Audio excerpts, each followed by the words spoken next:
Záchod G je největší ze Skibidi záchodů a hlavní antagonista série Skibidi záchodů. Jeho jméno pochází z toho, že hlavu jeho postavy používá G-Man, konkrétně model z Half-Life.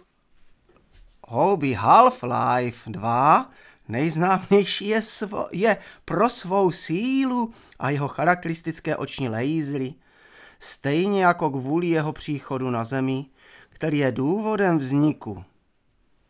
Vzhled záchodu Skibidi, záchod G, má velmi základní vzhled s obřím bílým záchodem bez prkínka, spolu s hlavou G-Mana z Half-Life 2 záchod, který používá, je pravděpodobně záchodová komoda, nicméně záchod G dostal později vylepšení a my o něm budeme mluvit v jiném díle.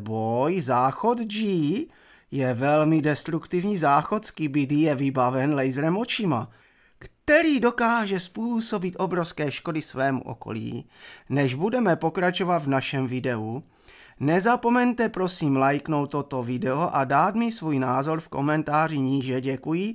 Balaklavách Skibidi záchod je varianta obřího Skibidiho záchodu. Úvod jeho první a jediné vystoupení bylo ve 26, než byl náhle zabit titánským mluvčím mužem vzhled Balaklava. Skibidi záchod je obří Skibidi záchod, ale z několika rozdílů. Jeho záchodová misa je mnohem tmavší a na hlavě nosí černou lyžařskou masku, oční štěrbiny jsou špičaté, aby vypadal zlověstně, a jeho maska má velký otvor před ústy, aby mohl zpívat hymnu Bojový boj. Jeho boj nebyl vidět, protože byl rychle vyřízen titánem. Mluvčí muž, ačkoliv se chová podobně jako ostatní obří Skibidi záchody, které berou a požírají všechny členy aliance Berserker. Mutant Skibidi záchod je silnější a robustnější verze běžného mutanta. Skibidi záchod představení poprvé debitoval v epizodě 62 spolu s bzučákem mutantem Skibidi záchodem. Bylo ukázáno, že má velkou sílu, že je schopen roztrhnout velkého kameramana Vejpůl bez větší námahy, vzhled Berserker. Mutant Skibidi záchod vypadá, že má na hlavě sluchátka, díky nímž je imunní vůči uší drásajícím zvukovým vlnám, které vydávají reproduktory mechů vědce IID záchoda a jakékoliv jiné reproduktory, které má po ruce, podobně jako mutant Skibidi záchod má tělo člena aliance Boj s velkým reproduktorem. Jak bylo krátce ukázáno v 62. epizodě, má mutant Berserker Skibidi toaleta neuvěřitelnou sílu, schopnou roztrhat velkého kameramana bez viditelné námahy a péče. Následně lze předpokládat, že mutant Berserker Skibidi toaleta byl schopen rozdrtit menší protivníky nohama vzhledem k tomu, jak je jeho tělo vyrobeno z velkého mluvčího, může se mu vyrovnat, pokud jde o sílu, i když mu chybí charakteristický útok Soundwave, který mají všichni velcí mluvčí, protože k němu nejsou vidět žádné připojené mluvčí. Hlavní vědec Skibidi WC. Úvod hlavní vědec byl sekundárním antagonistkou Skibidi WC Toilet WC série a mezi dosud představenými nejsilnějšími postavami byl pravruce G toalety a během své praxe ve vědecké oblasti dosáhl mnoha technologických průlomů. V podstatě to byl the mastermind of Skibidi Toilet vzhled. V jeho prvním debutu byl normální Skibidi toaleta, která se zdá být plešatá s nějakými vlasy. Měl také černé kulaté brýle, v tomto vylepšeném vzhledu je vidět a s mnohem kovovějším odstínem. Sportovní mechanické části na jeho těle mnohem technologičtějším vzhled, měl na boku hlavy malou zbraň s brýlemi a mechanický dráp, sloužící k zadržování připojený k jeho záchodovému boji hlavní vědecký by WC, snad WC. se v průběhu seriálu ukázal jak naprostý génius a odborník nejen na tvorbu záchodů a technologií, ale také na bojové jeho zbraně a ochranné mechanismy, jak seriál postupoval, byla na jeho záchodě provedena vylepšení, díky nímž se ve své verzi 3 zcela změnil.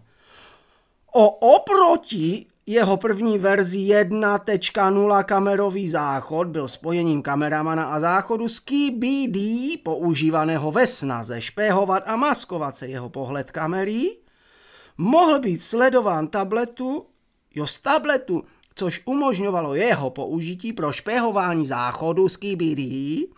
Bez ohrožení obsluhy byl viděn pouze v jedné epizodě a vzhledem k jeho selhání to byl z největší pravděpodobností jediný existující záchod s kamerou, je standardní záchod s obyčejným splachovačem, to bych si přál obyčejný splachovač, a nádržkou na vodu místo hlavy skibítového záchodu z něj trčí sledovací kamera. Kamera je zřejmě připevněna k mise pomocí mechanismu, který kameru posouvá tak daleko kamerový záchodník, kdy nebyl viděn v boji, protože je vyroben pouze pro špionážní účely DJ Scaby. Záchod je střední varianta Scaby záchodu, která zpívá jedinečnou píseň místo Scaby záchodové hymny, která debitovala v 6. díle DJ Skidi. Záchod je střední Skidi záchod, ale jediný rozdíl je, že nosí šedou čepici s purpurovými sluchátky. Nad ní sluchátka, která DJ Scaby Toilet nosí, nemusí být vybavena pro boj s reproduktorovými zvukovými vlnami. Tato postava nevyniká schopnosti a její bojovou zdatností, nicméně DJ Skibidi Toilet má schopnost levitovat, létat bez potřeby jetpacku. Inženýr Skidi záchod je varianta normální Skibidiho záchodu, v seriálu poprvé viděna v 16. epizodě. Možná dokonce stále existuje v současném éra a stále pomáhá vědci Skibidi záchod. Inženýr Skibidi záchod má bílý záchod bez ničeho. Ty krávo, co to je? Pozoruhodného na něm, kde je hlavní rozdíl mezi tímto záchodem a normálními, kde přicházejí, je hlava, inženýr Skibidi záchod. Nebyl nikdy viděn útočit, nicméně se předpokládá, že má stejné bojové schopnosti jako normální Skibidi záchod, stejně jako možné vylepšení. Plamenometný Skibidi záchod debitoval v 50. epizodě, kde mohl být viděn útočit krytou laboratoř spolu s legií dalších Skibidi záchodu. Plamenometný Skibidi záchod se vyznačoval ochranným krytem přes oči a po stranách měl obdélníkové bagry. Ty vole, obdélníkové bagry, to je jako pětka, které šťouhá z kapsy bagr. Kola zdaleka nejsilnější schopností, kterou plamenometný Skibidi záchod disponuje, je jeho schopnost chrlit oheň z úst. Tento oheň se zdá být neuvěřitelně silný na menší nepřátele, ale je neuvěřitelně slabý, když má co dočinění s mnohem silnějšími členy aliance. Jak je vidět, když se pokusil zaútočit na kameramana Titána, bzučák ze Strider Scaby WC byl WC, který se objevil pouze v epizodě 40. 9 mechanický konstrukce představuje kombinaci běžného skibidového záchodu s dalšími součástmi, včetně nohobzučící pily a součástek zachráněných ze zesnulých kameramanů a reproduktorových jednotek bzučící. Pila Strider skibidový záchod se objevuje se světle šedou záchodovou mísou se vzácným záchodem, který má pouze nádržku na vodu a více kovových přídavných zařízení. Síla The Bass Sav Strider Skibidi toalety zůstává nejistá kvůli jeho omezenému času na obrazovce. Strider Skibidi toalety jsou silně modifikované, byly pravděpodobně poprvé vytvořeny z trosek kamery Strider, zabité v epizodě 13.